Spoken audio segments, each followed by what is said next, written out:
Amis téléspectateurs de Sacerdoce Royal Télé, en ce quatrième dimanche de Pâques, dimanche d'évocation, nous sommes à la sphère de la bénédiction et nous recevons le premier responsable de l'apostolat en la personne du modérateur Abraham Marie. Bonsoir modérateur. Bonsoir. En ce quatrième dimanche de Pâques, dimanche du bon pasteur, dimanche de vocation, l'Église catholique parle aujourd'hui de vocation. Que devons-nous comprendre par vocation sacerdotale? La vocation est un appel. La vocation est la destinée prophétique à laquelle le Seigneur appelle chacun. La vocation, c'est ce que chacun sent du plus profond de son être. La vocation, c'est ce sentiment fort, cette intuition que le Seigneur met au cœur d'un chrétien, au cœur d'un homme, au cœur de son enfant, et l'appelle à marcher selon cette intuition pour atteindre les objectifs qu'il a réservés à cet enfant. C'est cela la vocation. Et aujourd'hui, où Mère Église parle de vocation, le thème qui nous a réunis, c'est la puissance dans le nom de Jésus. Y a-t-il un lien entre le nom de Jésus et les vocations que l'Église célèbre aujourd'hui et aussi le bon berger? Vous savez, la Bible dit que la compréhension de l'Évangile, la victoire dépend de la façon dont nous comprenons les choses. C'est pourquoi dans Romains chapitre 12, on nous parle du renouvellement de l'esprit. Si quelqu'un ne comprend pas ce que c'est que le nom de Jésus, quelqu'un qui suit Jésus, quelqu'un qui reçoit l'appel de Jésus et qui veut marcher à la suite de Jésus, quelqu'un qui sent une vocation, mais qui ne connaît pas le nom de la personne qu'il appelle, ça pose un problème. Le nom est important, le nom est capital, le nom de l'interlocuteur, le nom de la personne avec qui on parle est évocateur. Donc le nom peut conduire, ou peut nous apprêter, ou peut nous amener, ou peut ouvrir notre esprit à savoir ce qui nous est réservé. Alors savoir qui est Jésus, savoir son importance, savoir la puissance de son nom est vraiment capital dans l'appel et dans la vocation. Et c'est à cause de ce qu'on sait du nom de Jésus qu'on est en paix dans une vocation. La vocation peut traverser des troubles, la vocation peut traverser des difficultés. Mais quand on sait qui nous appelle, quand on sait qui est-ce que nous suivons, et quand on sait ce qui renferme le nom de Jésus, nous sommes en paix vis-à-vis de ce que nous traversons. Et nous traversons quelquefois les difficultés de notre vie avec beaucoup de sagesse et avec beaucoup de calme. Vous êtes revenu sur l'essence même du nom de Jésus depuis l'Ancien Testament jusqu'au Nouveau Testament, en revenant sur le fait que Dieu se révélait avant en tant que je suis, et avec Jésus il se révèle en tant que Jésus incarné. Pouvez-vous revenir sur ces explications pour nos téléspectateurs? Je bénis Seigneur pour chacune de nos vies, de vos vies. Alors, dans l'Ancien Testament, Dieu s'est révélé à nous comme je suis. Il s'est révélé à nous comme ce nom merveilleux. Là où Jacob l'a rencontré, Jacob lui a demandé son nom. Il a dit, pourquoi veux-tu savoir mon nom? Mon nom est merveilleux. Manoah l'a rencontré, la femme de Manoah l'a rencontré, Manoah de la tribu de Dani. Il lui a dit, va demander, Manoah a dit à sa femme, va demander à celui qui t'a parlé, celui qui t'a dit que tu serais enceinte, demande-lui son nom. Il lui a dit, dis-lui que je suis. Alors, Moïse aussi a rencontré Dieu et il a dit à Dieu, si je vais voir mes frères, si je vais voir la tribu, qui dois-je annoncer? Qu'est-ce que je dois dire? Quel est le nom que je dois leur présenter? Il dit, dis-leur que je suis m'a envoyé. Et il se présente comme je suis. Il se présente comme ce... Et il précise que ce nom ira de génération en génération. Ce nom dépassera les générations. Alors nous savons dans quelle génération nous sommes.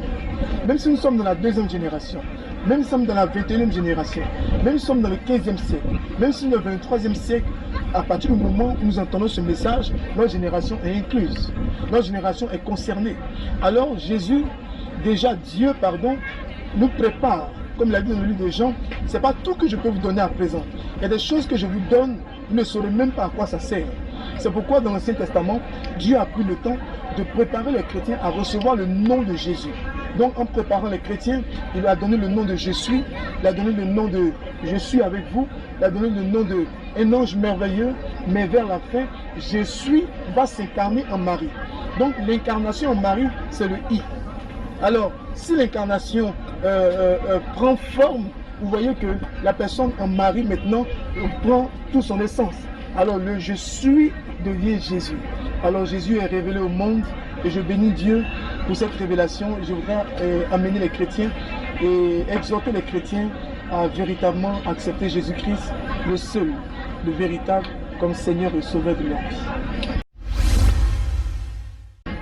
On va dire en ce 21e siècle, avec tout ce que nous rencontrons comme mode, comme actualité, comment nous, en tant que chrétiens d'aujourd'hui, devons utiliser ce nom de Jésus?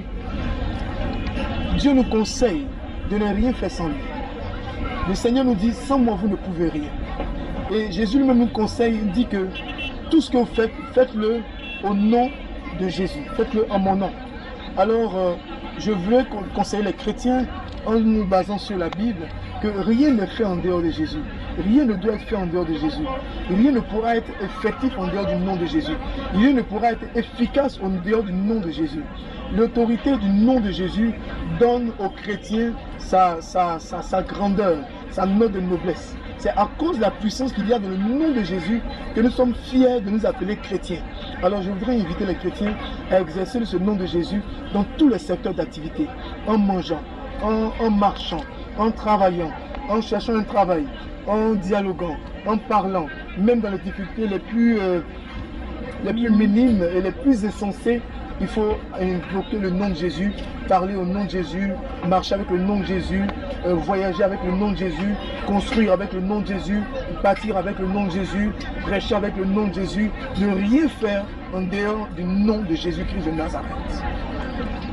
Explication très claire, mais que pouvez-vous donner comme conseil à ces personnes qui, justement en se basant sur le fait qu'on devrait utiliser le nom de Jésus, ne vont pas chercher du travail, ne vont pas chercher à se réaliser en disant simplement Jésus va faire, donc ils sont assis à la maison et ils disent simplement au nom de Jésus. Non, le nom de Jésus est une réalité. La puissance est une réalité. La puissance est la vérité. Mais la Bible aussi dit que Dieu bénit la main active.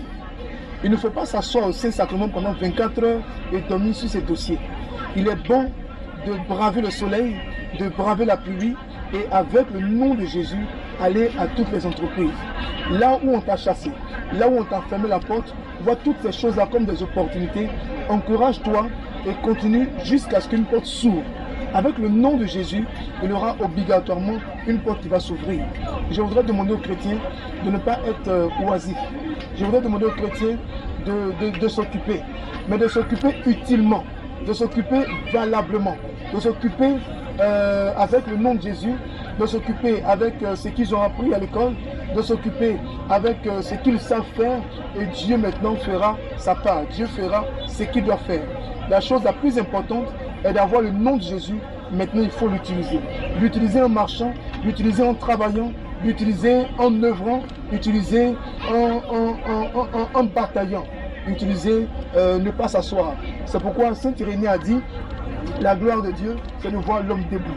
L'homme debout, c'est celui qui se bat, celui qui travaille, celui qui avance, celui qui cherche, celui qui ne baisse jamais les bras. Sachant que tous les dimanches, le sacerdoce royal se retrouve à la sphère de la bénédiction, à quoi devons-nous nous attendre ce dimanche 3 mai? Ce dimanche 3 mai est un dimanche très intéressant, dans le sens que nous allons aller dans le sens de la prière explicative. C'est vrai que l'héritage de l'onction, nous allons expliquer ce que c'est que l'onction, qu'est-ce que l'héritage de l'onction. Et quand on parle de prière explicative, c'est la façon dont le chrétien doit se comporter. Pourquoi est-ce que le Seigneur nous dit produisez des arguments de défense, produisez des arguments. Pourquoi le Seigneur nous demande de parler, de lui parler et de défendre nos causes comme un avocat, de parler comme un juge, de plaider notre cause? C'est ça la prière explicative. Nous allons expliquer aux chrétiens quel est le verset à appliquer à chaque situation et dans l'atmosphère dans laquelle nous sommes, les conditions dans lesquelles nous sommes, quels sont les versets avec lesquels il faut toucher le cœur de Dieu. Alors voici un peu ce qu'on appelle la prière explicative et je crois que le dimanche, Dieu nous fera grâce. Merci infiniment, modérateur, d'être revenu sur le thème du dimanche prochain. Vous l'avez compris, téléspectateurs de Sacerdoce Royal Télé. Dimanche prochain, nous parlerons de la prière explicative.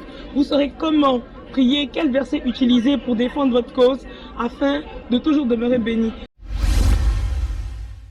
Modérateur, on ne peut vous laisser partir sans vous demander où est-ce que nous pourrons vous retrouver tout au long de cette semaine.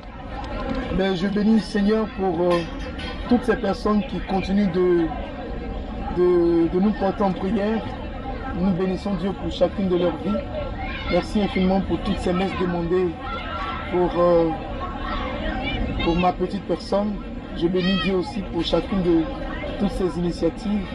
Que Dieu vous bénisse. Je voudrais, avec la grâce de Dieu, vous retrouver le dimanche prochain.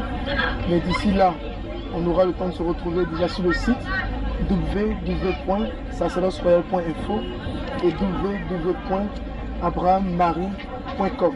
Abraham avec le M de Abraham, Marie avec le M de Marie, donc 2 M, abrahammarie.com. Je serai très content de vous lire et de vous répondre. Merci pour tout et je profite de ce canal pour vous demander pardon pour ce qui a été mal dit, pour ce qui a été mal perçu et je voudrais encore compter sur vos prières pour que Dieu nous fasse la grâce d'être sage selon sa parole. Merci infiniment, modérateur, téléspectateurs de Sacerdoce Royal Télé. C'était à l'instant le premier responsable de l'apostolat catholique d'évangélisation au Sacerdoce Royal, en la personne du modérateur Abraham Marie, qui est revenu sur l'importance du nom de Jésus, comment nous devons utiliser ce nom, et nous a lancé un appel pour le dimanche prochain. Tout au long de cette semaine, vous pourrez le retrouver sur le site du Sacerdoce Royal, www.sacerdotesroyal.info ou sur son site personnel www.abrahammarie.com. Quant à nous, nous vous demandons de rester toujours connectés et que Dieu vous bénisse.